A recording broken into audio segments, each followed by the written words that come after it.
And now the 419 with Gretchen DeBacker, Matt Killam, and Kevin Mullen. Welcome into the 419, powered by WGTE and presented by Wheatro Wealth Management. I'm Kevin Mullen. Gretchen DeBacker. Matt Killam. It is a surprise guest show, and so it's going to be your surprise guest. Part of our kind of throwback to the original podcast where only one of us knows who the guest is. And this time, No one knows. that's right. Well, inevitably, It's your whenever day, it's What? whenever it's Matt's turn, we can always count on him notifying his guest somewhere inside of 12 hours. I was going to give him 24 to 48, but you're saying you're saying 12 hours? I think. Okay. Well, I'm glad we're talking about this because for those of you who will watch this so regularly, who is next to no one, or those of you that are incarcerated, every time something goes amok from a scheduling perspective, I get blamed. And it has yet to be. Questionable. Well, it's always In questionable. the time that we've been with WGTE, you're saying it has not been you. That's right. That's right. Well, I don't think of the past. Oh, That's that's because right. you have Yeah. nothing to do with the schedule. It doesn't matter. I don't know where the schedule That's is. beside the point. I don't know where to find said schedule, and I've not hijacked it. It doesn't, look, don't cheat me out of this. You know we have one, This but you're schedule just is, not. is my show, basically. We have a big get today for a guest, and I'm really excited about it. Okay, good. So I've got some hints. Okay. This person, go ahead. No. I didn't know if it was your show or not. This person is in charge of bringing billions of people or guests to our area. Okay. They are basically a non-official air traffic controller. Air traffic controller. Is it a pilot? The most significant convener of anything that happens in our region is this individual. Wow. They are globally significant. How do you know this person? I'm thinking port. Yeah. All right, right? Okay. Kind of a travel agent of sorts. Huh. It's good. There's a little hyperbole here, clearly, but this is a really smart, charismatic person that has an expertise that is globally significant. And Man or woman? It's a woman. Okay. Okay, well, now my Port Authority Yeah, no. it's not guesses Port are out. Authority. Yeah. Yeah.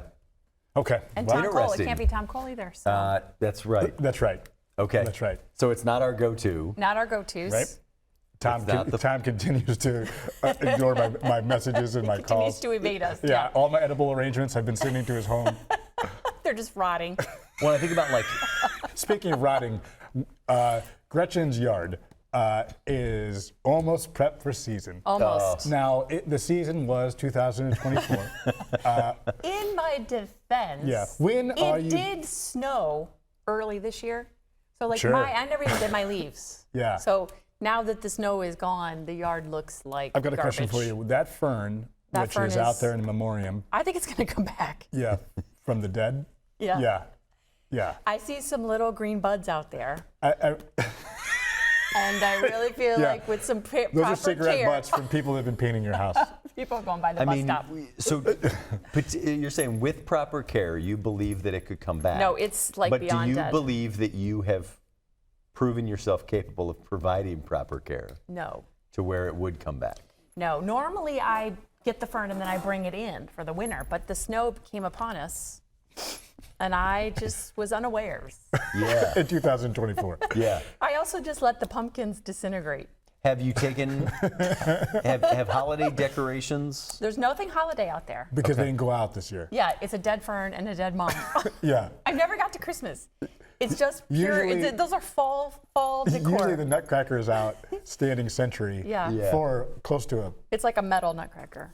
But no, nothing, it never came out this year. What is the spring cleaning for the, like, what does that look like for you guys? Like, is it like you spend a day out in the yard and rake out the beds and For plant me- flowers and do all that? Or For me, it's Googling spring cleanup okay. and finding what businesses come up to have them do it for me. Yeah.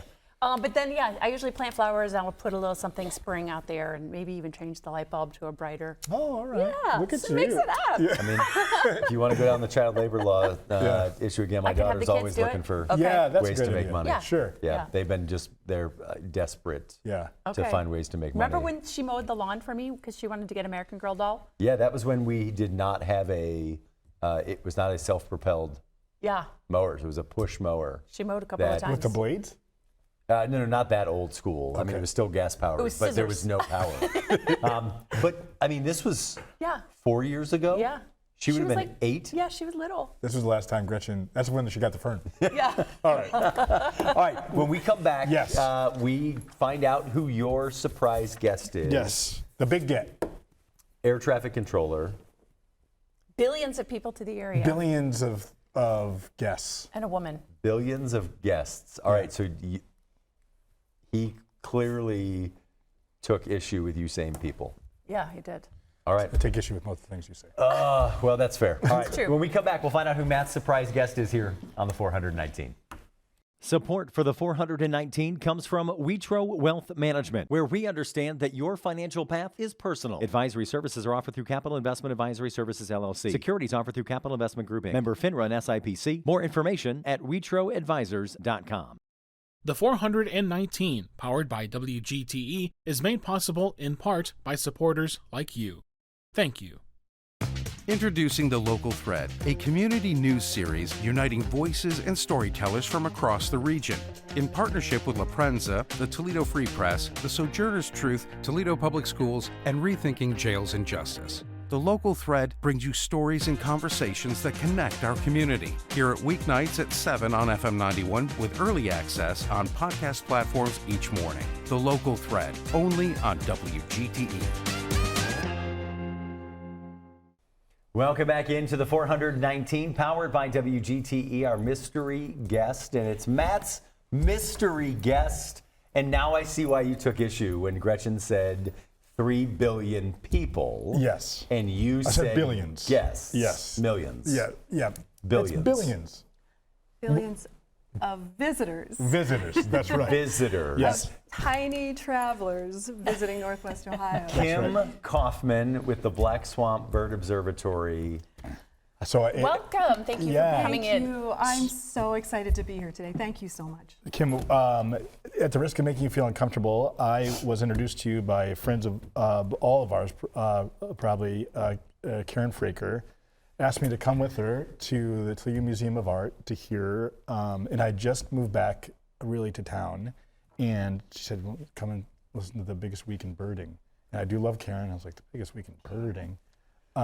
And you spoke, and it was fascinating and engaging, and I'm embarrassed to say educational as well as somebody who grew up here. Right. And I have been a big fan ever since, and now we're a little more closely aligned based on my day job, but I couldn't be more thrilled to have you here. And again, we're going to talk about the stars of the show, right, eventually, which is the birds, but I do want to talk about the people, because it doesn't happen all at once or on its own, because I'm a Toledoan, and I did not think of us as the birding capital of the world, and now I know it, and more people do all the time. So great to have you on, but I do want to start at the beginning. Kim, when you were little Kim, not the rapper. That's Lil. Thank you. You're welcome. But did you ever envision, where did you start, where are you from? What was your entry point Yeah. into the bird world? Yeah. Well, first, thank you so much, Matt. That's so lovely of you, and I'm so excited to be here today. But, you know, I grew up on a little farm in Cary, Ohio, down in the edge of Northwest Ohio. Sure. And I grew up in the era where we were outside all the time. Our parents had to yell at us to come into the house. And we were exploring the woods and the little creek beside our house, but somehow I just never connected with birds until my late 20s, not that long ago. That's right. Just a few years a few prior. years Yeah, ago. new to the game, are you, Kim? Yeah. And I was at an appointment in Cary, the little town near where I grew up, and outside the window was this bird feeder. And we didn't have a lot of money, so bird feeding wasn't even a concept. I didn't even know it was a thing.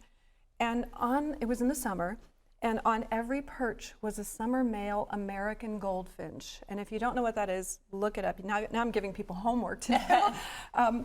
This is a show are- mostly to make people feel badly about themselves, so don't worry about that. I'm right on track. Yes, I'm ma'am, tracking. 100%. So in the summer, the male goldfinches are this blazing yellow with black and white on their wings. They're just extraordinarily beautiful. And I said to the woman at the counter, "Oh my gosh, what are these birds? They look like escaped canaries." And she's like, "Kim, those are goldfinches. They're so common in Ohio. Like, you put up a bird feeder, they're the first birds that come." And I'm not exaggerating when I say the entire course of my life changed in that moment, because I thought, if something this glorious has been out there around me my whole life and I missed it, what else is out there? Yeah. And I haven't paused for a moment since then to try to figure that out. That's amazing. I mean, it is. I mean, it's fascinating that, like, I mean, as you're saying this, I'm thinking, like, man, I've overlooked all of it, all the time, right? I mean, how much of the beauty around us do we just kind of gloss right over? But to have that kind of moment and then go, all right, well, now I want to go find all of it. I'm curious on what fostered that ability, and it's certainly okay, although I know that you won't say this, to say that it was totally generated by you. But the other individuals that talked to you about this, that was just background to them, right? I mean, they're like, oh yeah, you threw up a bird feeder, but this was an aha moment to you. Did your folks or siblings foster this kind of thing? Was there a blazoned a thought of entrepreneurship or ingenuity or just artistic flair? Like this was a vector moment for you. It was, but it was an instant obsession. I just was consumed with trying to figure out with these birds and what else was out there. And for my family, it was, they were very supportive. It's a very close-knit, loving family. And I managed to drag my family into it. And like, I have to go out and see what else, where else do you go look for birds? I didn't even know where to go to find birds. Just the basic principles I didn't understand. But also it made it really easy at holidays and birthdays, because it's like, oh, we can buy any bird thing for kids. So I think my record was 17 bird clocks, the singing bird clocks. Oh my gosh. And every time I was like, oh, this is so wonderful, thank you so much. And I would put in the closet with the stack of bird clocks. Oh, thank God. I thought that they were all hung. And I was like a cacophony of. Yeah. Poppy has bird clocks all throughout Remind the house. everybody who Poppy is. My wife's grandfather. Yeah. And huge fan of the show. But he's literally every morning is out the door before Grandma's even awake with his camera, taking pictures of. You've got a photo somewhere that he took at one of the parks of a, I don't know, eagle, hawk, goldfinch. I don't know the difference. Kevin has a real expertise in birds too. You can hear it. Yeah. It's right behind. It's right behind it. There it is. What is that? That's a eagle. Oh yeah, that's a bald eagle. There you go. A A bald young eagle. bald See, eagle. I'm American. I You knew know, that. you know what you're talking about. But that's That's right. yeah, so It's you- not that you show, got- Kim. What were you at the time that you had this like goldfinch aha moment? What were you doing? Good question. I owned a small but successful home and office cleaning business. I had employees, all these clients. Get out of town. Yeah, and honestly, I said to myself, I can't work. I can't work. I have to go out and look at these birds. Yeah. Figure this out. So I sold off the business and just plunged headlong into this world of birds, starting in my backyard. I left that appointment that day and drove straight to this, it was a grain elevator where they also sold bird seeds and feeders. And I literally left there, drove there, bought the feeder, went home and sat down and watched this feeder out the window like, okay, when do my birds show up? And it happened really quickly. Within a couple of days, the birds started to arrive, and then it was like, what's that? What's that? Kim, what is the fine line between what you're describing and psychosis? Yeah, when I'm did not you sure get the there's a medical line between. When was the wellness check done? I'm not sure that line exists. Yes, ma'am. I mean, it really does sound like a true bolt of lightning our here that region- happened. It really was. Yeah. And I love that area. I love the community and how people care about each other and help each other. But for a young woman without a college degree, my opportunities were limited, to say the least. My path forward was pretty dictated to me by the world around me. And birds became a purpose in life eventually, as I was out exploring, and someone said, oh, there's a bald eagle nest not too far from, between your house and Tiffin. And I'm like, listen, there are no bald eagles around here. I would have known about it. Yeah. They would have called. Well, so I drove up and here's this massive nest. I'm like, oh my God, there are bald eagles here. Yeah. And I spent hours obsessing, watching every move these birds made just to learn, and I was so fascinated by it. And the wildlife officer for that county eventually sees me out there every day and he says, you know, Kim, there's this volunteer program that the Division of Wildlife hosts, and you could sign up and all this information you're collecting could add to the database, the knowledge So base. you were collecting information while you were there, Yes. journaling Yeah, what just you'd writing seen? down Okay. myself, just trying to figure it out. And the person in charge of that, Mark Shieldcastle for the Ohio Division of Wildlife, was one of the founders of Black Swamp Bird Observatory. Okay. And Interesting. very quickly he realized we have a willing victim here. That's right. He says, Kim, you should come up and visit our bird banding research station up here in Northwest Ohio. And the moment I stepped foot in that area, I knew I had found my people, my purpose. Like, this is what I was meant to do. And I've been with the organization ever since. Kim, date us to that transaction or that communication was when? Oh gosh, I'm so terrible about timelines. Sure.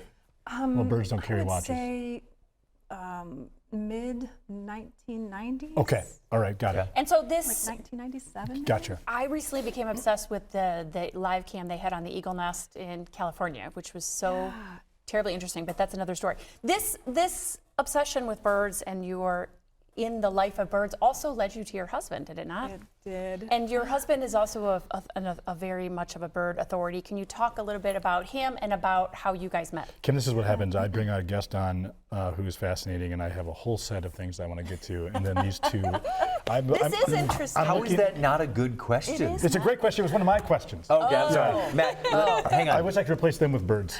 Matt, go ahead and ask your question. No, Gretchen said it better. Yeah, This I is a really great. did. This is at the risk of making you feel uncomfortable. This is a beautiful part of the story to me, also. There is nothing uncomfortable about talking about Ken. Yeah. Ken Kauffman, my husband, is a world-renowned bird expert, and he's, I would even say that he's a beloved figure in the international birding community because he's just such a great person, a great human being, a great teacher. He's an expert that shares his knowledge so generously and so graciously with every person he's ever Yes, met. ma'am. And when I first started birding, I was buying everything related to birds, every bird guide, and just trying to figure it out. And one of the first field guides to birds that I bought was Ken Kauffman's Field Guide to the Birds of North America, and I coveted it. I carried it everywhere. I wore it out. And eventually, as I got more into birding, I realized you can travel. There are other birders out there, and there are birding I'm not festivals. alone. Yeah, I'm not alone. Yep. So in my family, we didn't aspire to travel. I remember in high school, my friends and I drove across the Indiana state line like, Big doings. That's right. it was like that. Yeah. Yeah. So I learned about the Texas Tropics Bird and Nature Festival. So I booked a commercial flight. And that turned into Coachella. And yes, Is that- Similar to Hawaiian Birdshella. Tropic. Birdshella. That's it. Go ahead, Kim. Yeah. All right. And rented a car, the whole thing. I felt so cosmopolitan. And off to Texas I go, and the first field trip in Texas with all of these exotic looking birds, I was excited, I was obnoxious. Sure, that's I all right. was. So I get on the bus, and the field trip is supposed to be led by Father Tom Pincelli, who is a priest in the Rio Grande Valley, he's an amazing birder, and he's done an incredible job of marketing birding tourism in that region. So I get on the bus and I'm waiting for this priest, and I'm towards the back and I have this Kauffman field guide in my lap. And this guy climbs on the bus, very handsome. Oh, doesn't hurt. And I remember thinking, boy, what a waste that guy's a priest because he's really handsome. Sure. And he gets the mic because it's a big bus. We and just he- lost half of Yeah. our faith-based audience. No, it's you Not know, just- right. This isn't It's part of the Thornbirds. plan. yeah. Yeah. This is a true story. Yes. And so the guy gets the mic and he says, "Good morning, everybody," in this deep voice. Yeah. And Father Tom couldn't make it today. His boss called him to do something else today. And I'm Ken Kauffman, and I'll be leading your field trip. And there's fawning Yeah. immediately. And I looked down at my book and I flipped it over and I saw Ken's picture and I'm like, Gosh. I'm on a field trip with Ken Kosmyna. And the rest of the day, at that point, I was really immersed in the science of what we were doing at Black Swamp. out banding birds in the marsh, collecting scientific data. And I went out into the field with Ken that day, and I watched him just weave this spell around every person on that field trip, engaging them, helping to teach them, like, here's this bird, making sure that they saw every bird. And I thought, that's what I want to do. I want to help people fall in love with birds and share this gift that I've received with as many people as I can. I came back to Ohio and said, I want to be the education director. Yeah. So Ken really, he changed the course of my life, and we definitely hit it off. Yes. We had some moments, but it was several years later, on the 10th anniversary of Black Swamp Bird Observatory, when we invited Ken to be our keynote speaker. And this has become kind of a famous story in the birding community, but it was February in Columbus, Ohio, and the best time to Ken visit gave Columbus. Oh, of course. Yeah, what a beauty. And to go birding. Yes, ma'am. So he gives a keynote that was absolutely magical on Saturday night. Sunday morning, we go on this field trip. And by the end of it, I thought, I don't know what's happening, but I think I love this guy. Yeah. And we're getting ready to leave, and I thought, he's going to go in. I'm never going to see him again. And I thought, how do I make him more aware of me? And I just made a big snowball. And Ken had on this rain-type jacket, and I bombed him with the snowball. It hit him right between the shoulder blades. Whack! Yeah. And all the older BSBO volunteer people were aghast that, oh You my struck gosh, the leader. Kim just hit Ken Kauffman with a snowball. But Ken instantly gathered up a big snowball, and we were in a 10-minute snowball fight. And then he left. He just left, and we both were thinking about each other. And eventually we reconnected. And so birds and snowballs are very significant in our relationship. That is a beautiful story. I've got two questions. To go back just a second, in a time and space when people or you can have the world's best cup of coffee, which is made out of nowhere, do you mind telling us, Ken is globally recognized. Can you talk a little bit about what that means and his impact on literally the planet, but provide some context for that if you don't mind. Ken spent a great deal of his early adult life traveling and leading tours for various companies and established contacts with birding in the birding community all around the world. And just once you get to know him, you see that he's just so wonderful and gracious. And beginners will come up and ask Ken a question, a very basic question, and he always treats it with respect. And he's given lectures all around the world on a ship in the Antarctic, on a riverboat in Peru. Oh, cool. I mean, he's an incredible bird expert. He's a talented bird artist. He's an incredible painter. He's an author of more than a dozen books on birds and nature, but he's a great teacher. Yeah. I've learned so much from Ken, and I've watched him teach so many others. And so his impact, for instance, when we got married and we were talking about where to go on a honeymoon, he called a lodge in the Amazon basin of Ecuador, and they're like, oh my God, is this the Ken Kauffman? Like, you called Ecuador? And then Yeah. So his reputation is based on skill, knowledge, and just being such a genuine, gracious person. I'm hearing that birding is for single people. That's what I'm taking away from this. I have from this story. a follow-up, and I think you just scratched the surface of it. And we're done talking about Ken shortly here and talk about the real star we I'll got talk today. about him all day. I'm happy to talk about him as much as you like. But Kim, both of you are unique to me in this way, and this is a generalization, but in my experience, people that are focused on a thing or are clinical about it don't always have this skill set or the ability to translate it to people or make it inclusive, right? Yeah. And it isn't their fault either, right? There is an error of sophistication, or people think it's a class thing, or are intimidated by not fitting in. What makes both of you, and if you want to talk about him because that's more comfortable, that's certainly fine, but boy, you make this approachable and make people feel welcome on a global in a global way. What makes you both uniquely good at the inclusion part about this?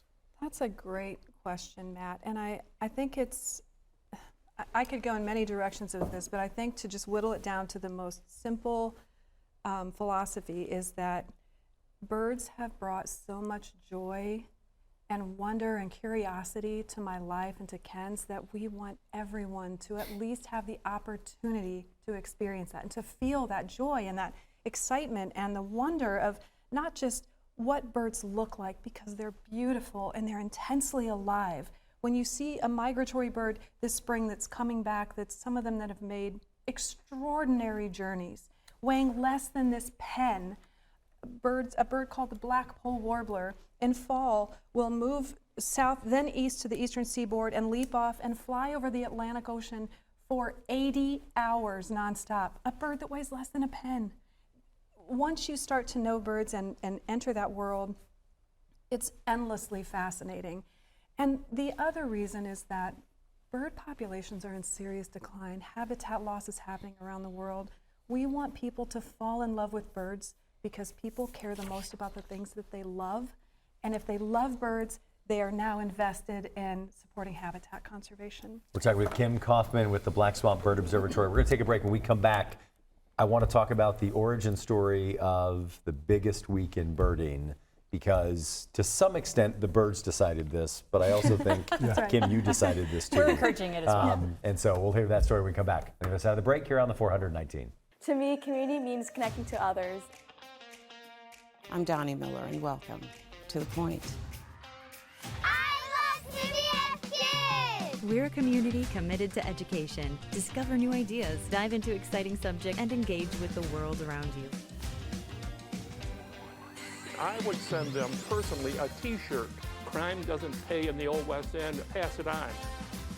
That's how we cleaned up the neighborhood. Vision loss for people is not the end. It's a story, it's the next chapter. WGTE Public Media invites you to Get Out and Play Day. Monday through Friday, it's the 419 powered by WGTE. With Matt Killam, Gretchen DeBacker, I'm Kevin Mullen. What can people expect on the show? It's going to be an hour, a reminder of why this is a great place to live, work, and play. WGTE, where you come to watch, listen, and learn.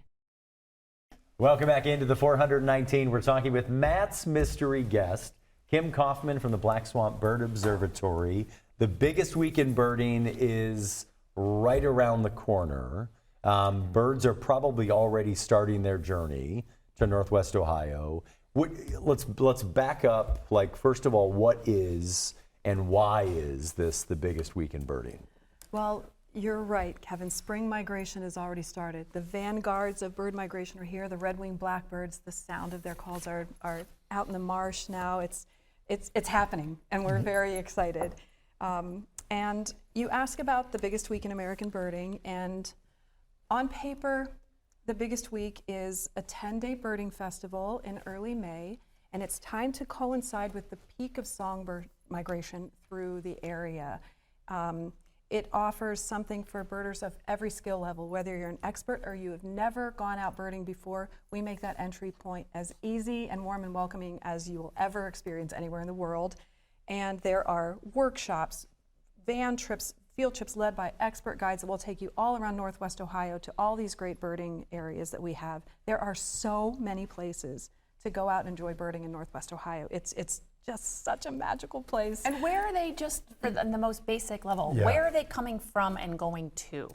The Columbus, people or Ohio. the birds? Birds or the people? The birds, the birds. I know, I knew what you meant. So in spring, these migratory birds, and I'll focus on songbirds for the purpose of this and talking about biggest week, because the songbirds are the stars of the show.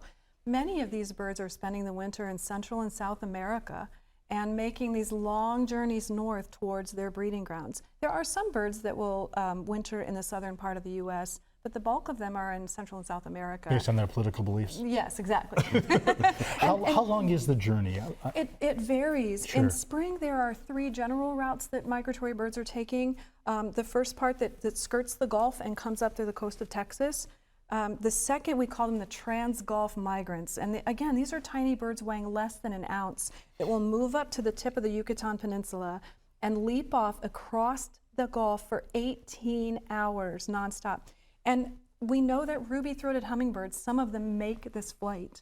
So when we see a tiny ruby-throated hummingbird weighing 3.5 grams, it barely registers, that can do that can cross the Gulf in a nonstop flight. I mean, all hail to Can I ruby-throated also hummingbirds. ask what may also be an unintelligent question, but why are they doing it?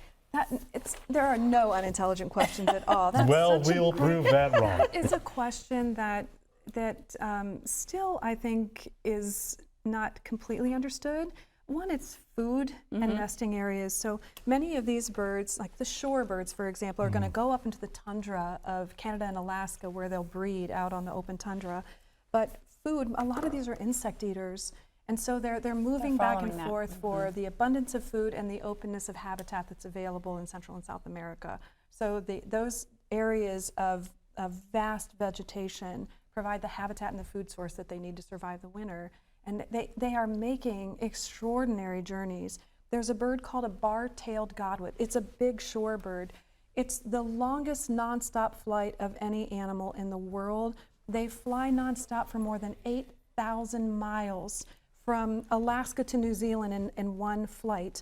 You're kidding me. They build up, they double their body weight feeding on insects and things, and then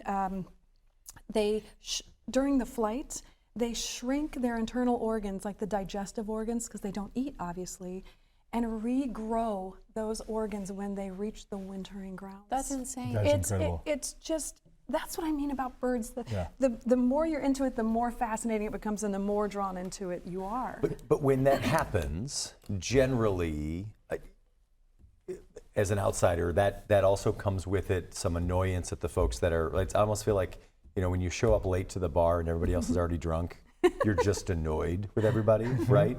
And so when you come into this, and I know nothing about birds, and I'm bringing my kids who know nothing about birds, and we don't know the etiquette, we don't know the rules, we don't know what we're looking for or listening for, and then we show up with the foremost bird experts in the world, I gotta believe that, what makes that a welcoming environment that we're not annoying? Well, first of all, the birding community itself is a community of the Can I interrupt nicest. just a second? Yeah. You're bringing your children to a bar? Yeah, late. Yeah, we go late. Yeah. After hours. Yeah, about 1:30 a.m. I'm sorry, Kim. I was skipping over that. Yeah, because you're Just kind. don't write in. My kids are already drunk, so where am I going to take Kim, please, God, please start talking, please, Kim. Bail They're us out. drunk on nature. Yeah. God, well done. So good. Can you Totally be on the saved show? you. Yeah, yes, you do. Can you be on the show every day? Well, I promise you that if you bring your family out, kids of any age, that you will be welcomed into this community in a way that will just, that you'll never forget. That's part of the appeal, I think, is how warm and welcoming the birding community is. And it's human nature when you think about it. Birds are like these little gems. They're so colorful, and they sing incredible songs. And when you see something like that, the first instinct is to share it with someone and show them, like, look what I found. Look at this treasure that I've discovered. And also, right from the start, from the very start, as we were planning, the Bird Observatory put together a conservation business plan. We built it over 2 years. This is such a, I'm going to go off on a tangent, so just cut me off. Okay. We moved into our modest little building at the entrance to McGee Marsh Wildlife Area, which is now, we've built this into one of the most iconic birding destinations on the continent. And at that point, in 2006, no one was traveling here to go birding. I shouldn't say no one. Very few people were traveling here. Local people came out, and we saw a need and an opportunity and a need to build a marketing campaign that was built around sharing this incredible birding opportunity with people, and also building support for habitat conservation with elected officials and decision makers. And there was a lot of work to do because the tourism season didn't kick off until a month later. So we needed to build an entire suite of services for birders that didn't exist. There weren't even birding area maps, nothing for visiting birders. And the business community, we needed to reach hotels and small businesses to say, you need to open a month earlier. We're going to bring a huge audience.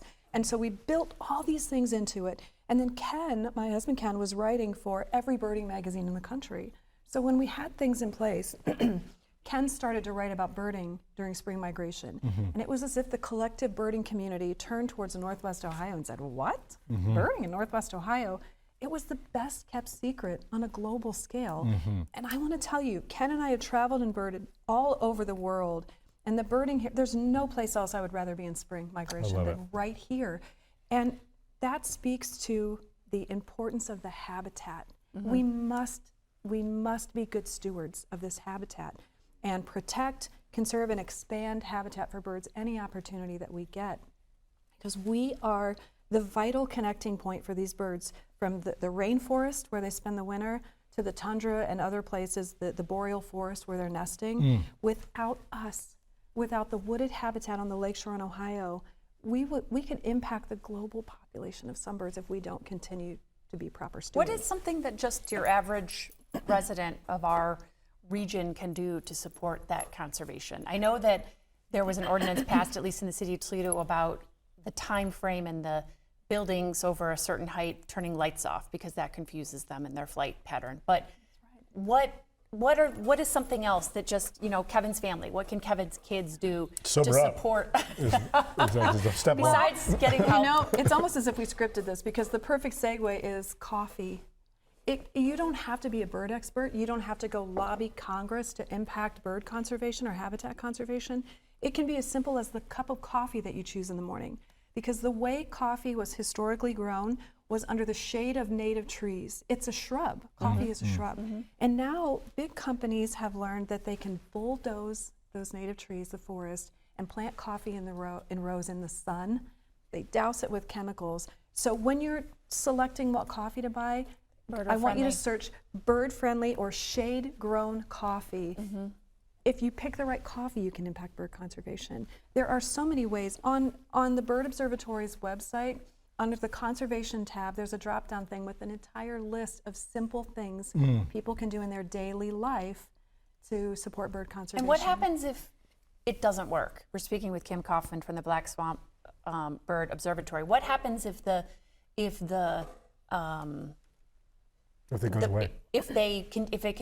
habitat continues to decline or the population continues to decline? What happens to the rest of the ecosystem? Well, birds, we talk a lot about the business of birds, the economic impact, and how much joy they bring to our lives, but we need birds. Birds provide important ecosystem services, like the first thing is keeping the insect population in balance.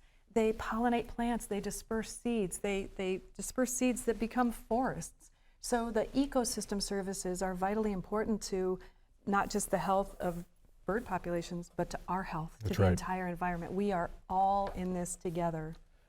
Some of the statistics here are incredible, and I'm always learning every time we interact, which I'm embarrassed because we are somewhat in the same business, although I'm certainly a piker comparatively. How many little travelers are there annually estimated? It's hard to quantify the total number of birds that migrate through this region, but the really cool thing is that they migrate in massive enough numbers that they show up on weather radar. That's right. And many years ago, we reached out to the local television stations, to the meteorologists. I'll particularly talk about Ross Ellett. And Ross has become a really good friend, and we said to Ross, the birds show up on weather radar, and there's a way to track this, and he was on board immediately. That's so cool. And a lot of the other stations now are also, they'll not just air the weather forecast during the biggest week in American birding. There will be a biggest week in American birding forecast, a migration forecast. Oh, I love it. Is it high, low, medium? And you can look at their weather patterns that the birds take advantage of to save energy. We know when the wind is right, and there's a southwest wind overnight. We should talk about the nocturnal migration of songbirds.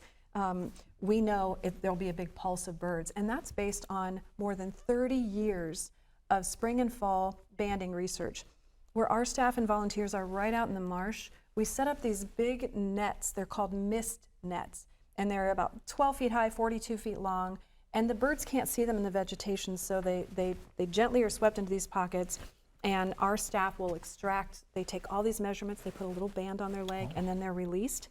So for 30 years we've been doing that, and we understand that there's a timing, a rhythm, a predictable rhythm to migration, where in the first wave of migrants, we know that these birds will be in that wave, these species, in the second wave, and then the third wave.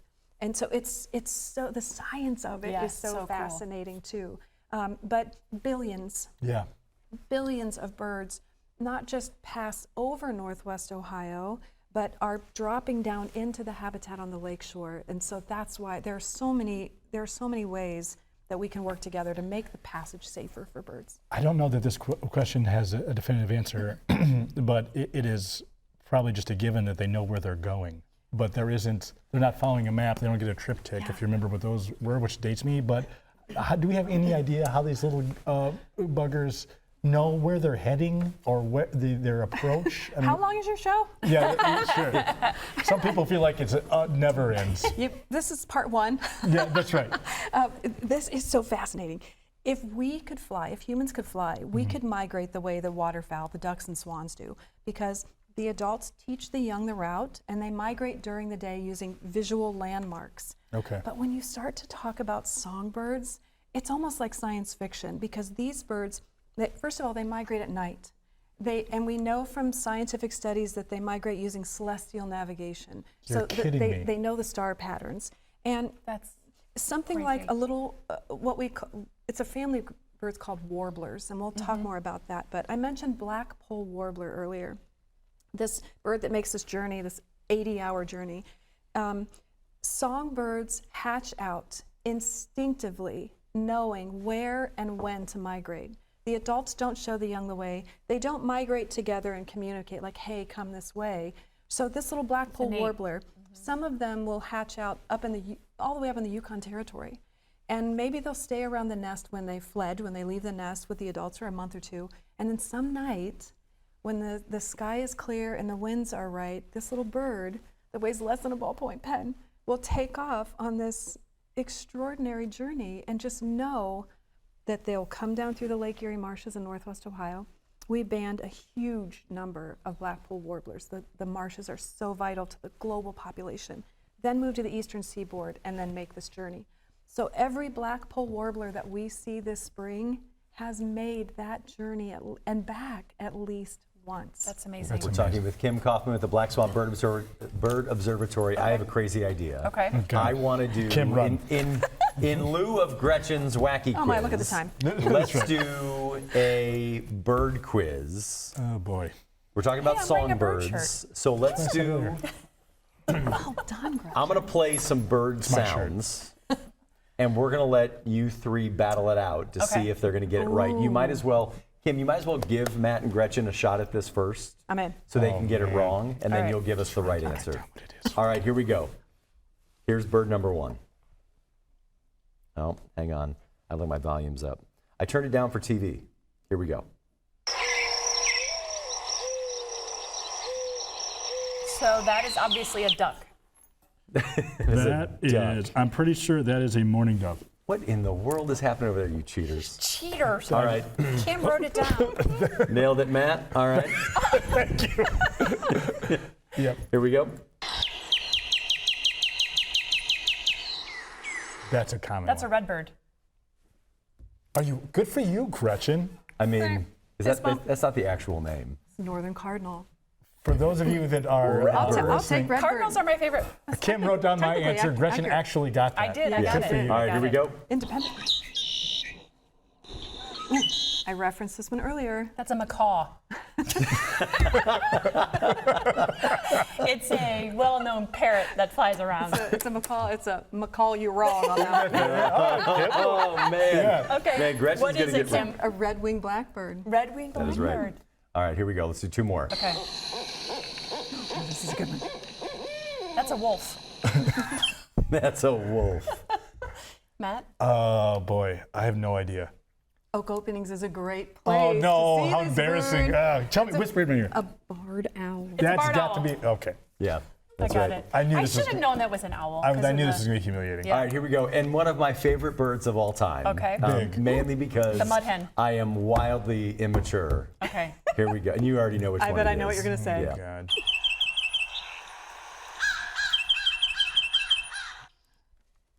Oh wow, that actually I might be stumped. Play it again. Did you one make more that time. up? I don't know that I can do that. You made that sound all your own. That's right. I did that on my own. All right, hang on. This is there we go. I know what this is. It's a crow. Tufted titmouse. It is the tufted titmouse. Yes, Titmouse. it is. Aced it. Yep. Kim, you I are knew amazing. it needed to either be the tufted titmouse or the American woodcock, which is an incredible bird that people travel here from all over the world to see. We are wrapping up. We could do this all day, and I mean that sincerely. Quickly, Kim, is there one aha moment or one bird that you came across that is a favorite moment? Obviously the American goldfinch was what we call my spark bird, but my favorite thing now is seeing others find that bird, that moment for the first time, and seeing that joy and being part of it. Tell us wherever. Oh, sorry. Go ahead. People want to find more information on the biggest week in birding, the Black Swan Bird Observatory. Where do they find it? The Black Swan Bird Observatory website is the best place to go. It's bsbo.org. And that's a good jumping off point to find information about Biggest Week and traveling here and all kinds of things. Kimmy, the best. Thank you so much for being my guest. Thank you. Yeah, you're amazing. Thank you so much. Thank you so much. When we come back, we'll talk to Dave Kosmyna here from WGTE about one of the cool new programs coming to your ears. Talk about songbirds. That's right. We'll be right back on the 419. Support for the 419 comes from Witro Wealth Management, where we understand that your financial path is personal. Advisory services are offered through Capital Investment Advisory Services, LLC. Securities offered through Capital Investment Group, Inc. Member FINRA and SIPC. More information at WitroAdvisors.com. Destination Toledo. Whether you're a local or a visitor, Destination Toledo invites you to explore the region and be a tourist in Toledo. Find events, dining, and things to do at visittoledo.org. WorkSpring. HR issues and employee well-being go hand in hand. WorkSpring supports employers through compliance, training, and wellness because healthy workplaces don't happen by accidents. Learn more at workspring.org. Toledo Refining Company, a subsidiary of PDF Energy. Toledo Refining Company is a supplier of fuels that keep our region moving. Located in Oregon, Ohio, the refinery processes crude oil into gasoline, diesel, jet fuel, and other petroleum products. And TARTA, celebrating its 55th year of connecting Northwest Ohioans to their community. More information at tarta.com. Welcome back into the 419. We're joined now by Dave Kosmyna from the Toledo Jazz Youth Orchestra. And no, Matt, we are not going to do an orchestra quiz. I won't be participating in this segment then. Play random instruments and make you guess what it is. So good. Yeah. We'll just play is this woodwind or string? Yep. Make it real easy for you. That's right. Yeah. I think you could do that. Dave, thanks so much for joining us. Sure. Thanks for having me. What is the Toledo Youth Jazz Jazz Youth Orchestra? Perfect. I know it's a mouthful. So the Toledo Jazz Youth Orchestra is a new ensemble that's been created through Toledo Live Arts, and Toledo Live Arts is now the recently rebranded name for the organization we've known as TAPA. You know, because there's been a really significant effort in terms of arts in Toledo to try and increase viability and be intentional about, I think, promoting arts in Northwest Ohio. So the symphony has come under that auspice. The ballet is under there. The Toledo Symphony School of Music is now officially under that lens. All right, and in fact, the organization used to be over at the old professional building, you know, on Monroe Street, Monroe Street and Woodruff maybe or something like this, or Jefferson. There we go, Monroe and Jefferson.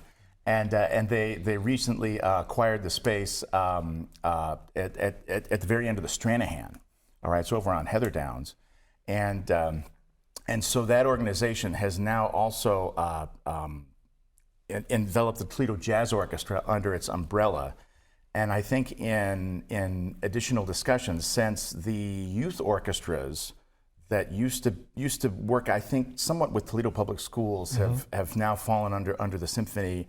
And now Toledo Live Arts, they said, you know, we've got the Toledo Jazz Orchestra as part of our entity, and it would be important to then continue this education initiative, all right, but now to do this under the Toledo Live Arts lens and in conjunction with TJO.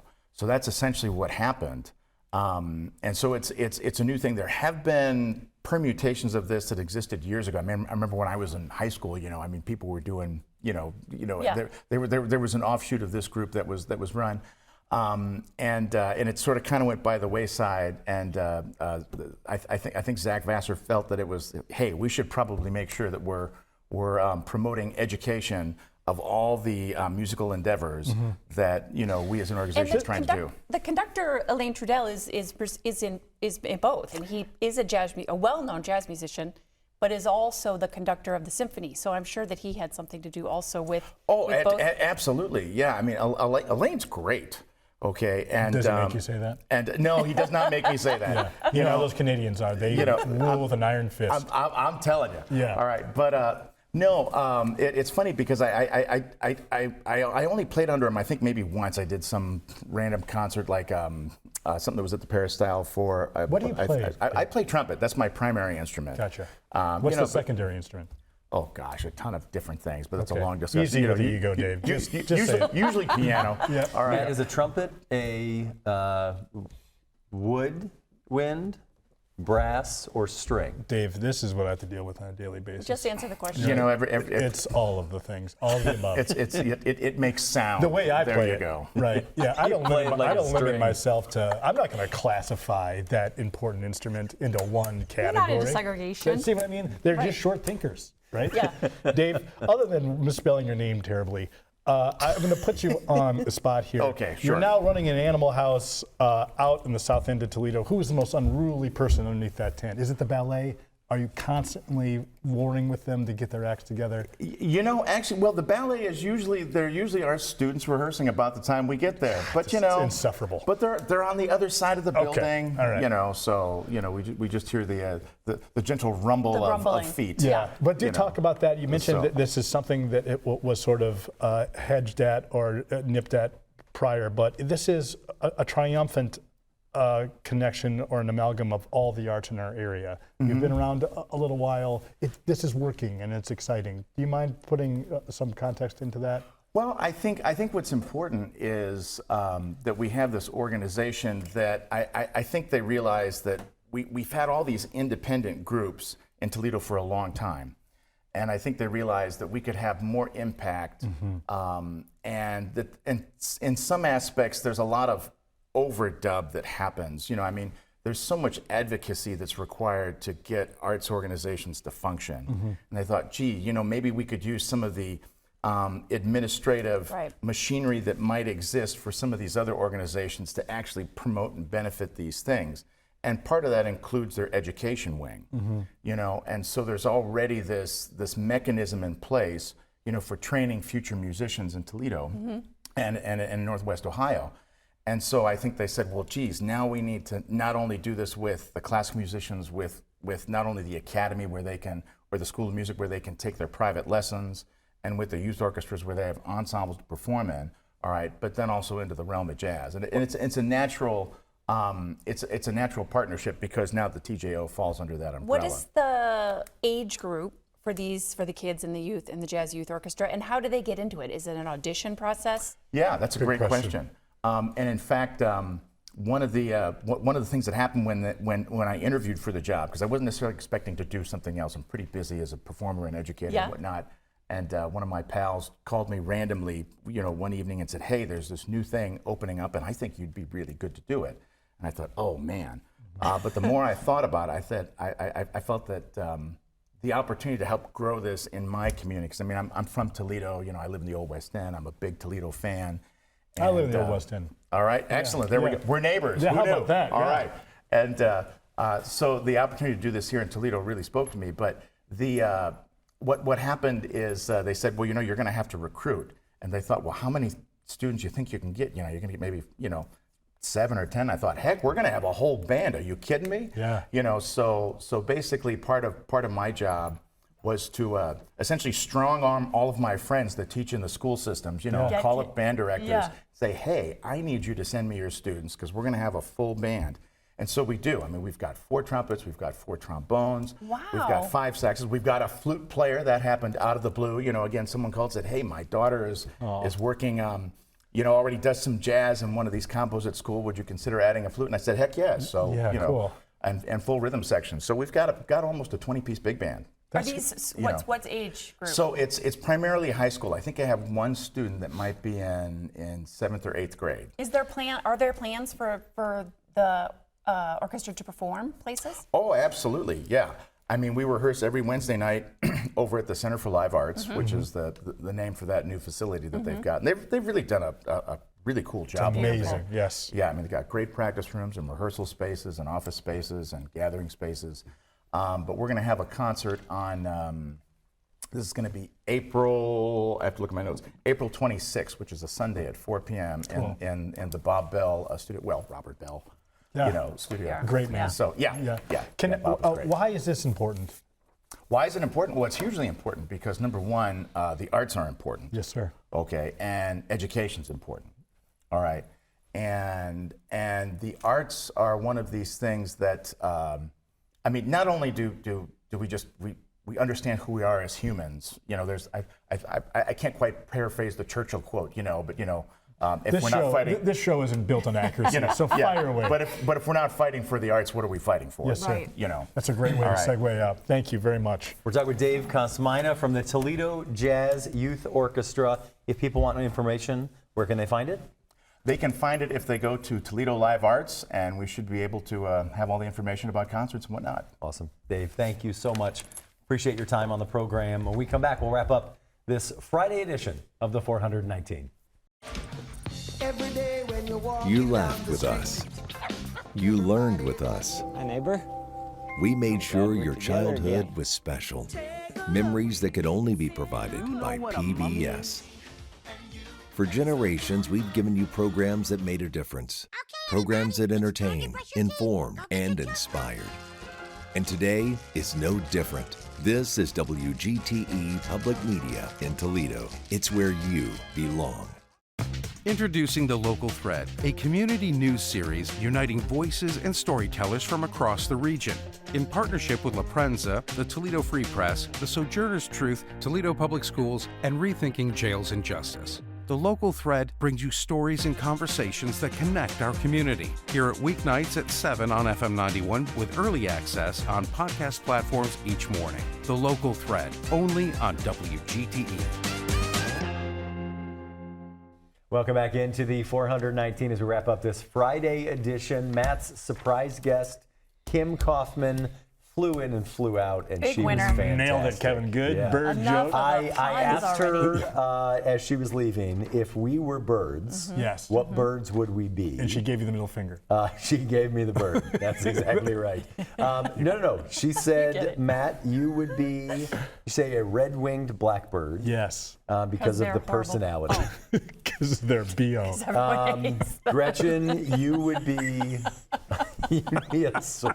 You'd be a swan. Yeah. I was hoping you'd be the mute charm swan. and beauty. Yeah. No. Nope. And then she said that I was the majestic bald eagle, which I think is a shot at my hair. I think that's what that is. I think it's because you seem like a Republican. Okay. Well, guys, back to the show. If you missed I any can feel part of the show- WGT's walls trembling as more funds get rerouted. Man, if you missed any part of the show, there's 3 great opportunities to enjoy it. Of course, 7 a.m. on YouTube, 3 p.m.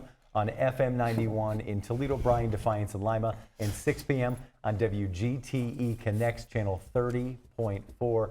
Of course, always online at WGTE.org/the419, or you can download the new WGTE app. That's awesome. Matt, nice job on bringing Kim in. Yeah, not enough time for either one of them, which is becoming fanatic for our guests. We're going to need to have him back. And another highlight of what a great place this is to live, work, and play. She's lights out. Her husband is lights out. But just as importantly, the region does what it does and always has, and it's time to celebrate appropriately. And I feel the need to go back and talk to my wife about the way she talks about me in public, because, man, Right. Yes. Kim is still fawning. Yeah, over it's Kim. genuine. But he's actually amazing. Yeah. So that's a. Oh, that's your distinction. Wow. Yeah, that is. Yeah. That I've is got the different. producer in my ear laughing at that Yeah. one. Yeah. That's Yeah. great. Well, I I think appreciate he it. got there on his Hey, own. thanks for joining us. Thanks to Kim Kauffman. Thanks to Dave Kosmyna. And thanks to you for joining us. It's the 419, powered by WGTE and presented by Witro Wealth Management. The 419, powered by WGTE, is made possible in part by supporters like you. Thank you.